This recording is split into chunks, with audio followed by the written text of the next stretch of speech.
आज मैं आपको कहानी सुनाने जा रही हूँ कमाई। शिल्पा, तुझे आज फिर से देरी हो गई। मैं कब से तेरी राह देख रही हूँ। तुझे कितनी बार कहा है कि देरी मत किया कर, लेकिन तू है कि सुनती ही नहीं। कविता ने अपनी काम वाली से कहा। भाभी, वो क्या है, हमारा टीवी 5 दिन से बंद था। मैं घर से निकलने वाली थी तो छतरी सुधारने वाला आ गया, इसीलिए देरी हो गई। क्यों, तेरा आदमी नहीं था क्या घर पर? वो तो घर पर ही था, लेकिन पीकर पड़ा हुआ था। वैसे भी वो घर पर है या नहीं, कुछ फर्क नहीं पड़ता। घर के सभी काम मुझे ही देखने पड़ते हैं, चाहे किराना लाना हो या सब्जी, मैं ही लाती हूँ। बच्चों को स्कूल लाना ले जाना हो या अस्पताल, सब मैं ही करती हूँ। क्यों, तेरा आदमी कुछ नहीं करता क्या? उसे पीने से फुर्सत मिले तो कुछ करे। वो कभी भी काम पर नहीं जाता क्या?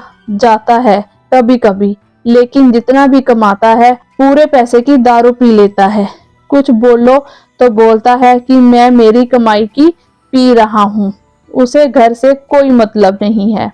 मेरा पति है और मेरे बच्चों का बाप है, इसलिए उसका खर्चा भी मुझे ही करना पड़ता है। दारू तो वह अपने पैसे की पीता है, लेकिन भाभी, 3 वक्त का खाना मुफ्त में तो नहीं आता ना। मेरे मोहल्ले के लोग बोलते हैं कि वो बहुत किस्मत वाला है जो उसे मेरे जैसी पत्नी मिली, जो उसका घर संसार चला रही है।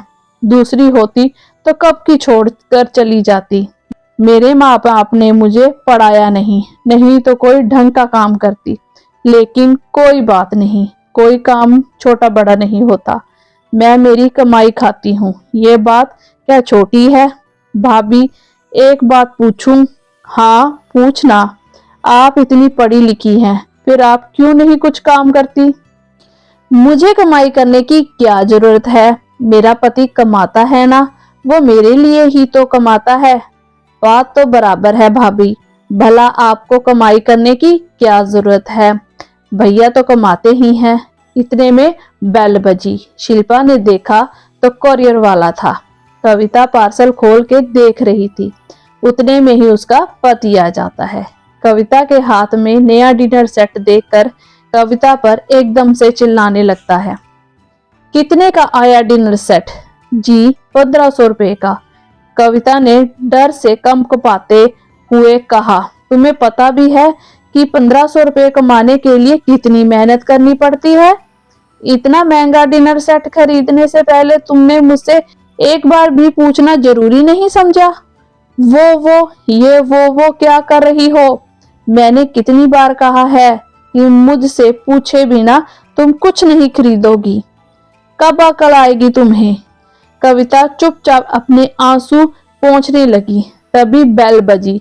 नशे की धुत में शिल्पा का पति था। शिल्पा को देखते ही वो उस पर चिल्लाने लगा।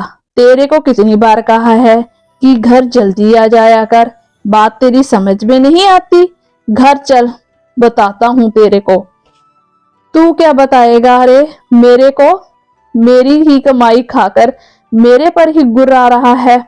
घर चल, मैं ही तेरे को बताती हूँ कि मेरे ऊपर गुर्राने का नतीजा क्या होता है। आती हूँ भाभी। इतना कहकर शिल्पा चली गई। कविता रात को फाइल में अपने सर्टिफिकेट देख रही थी।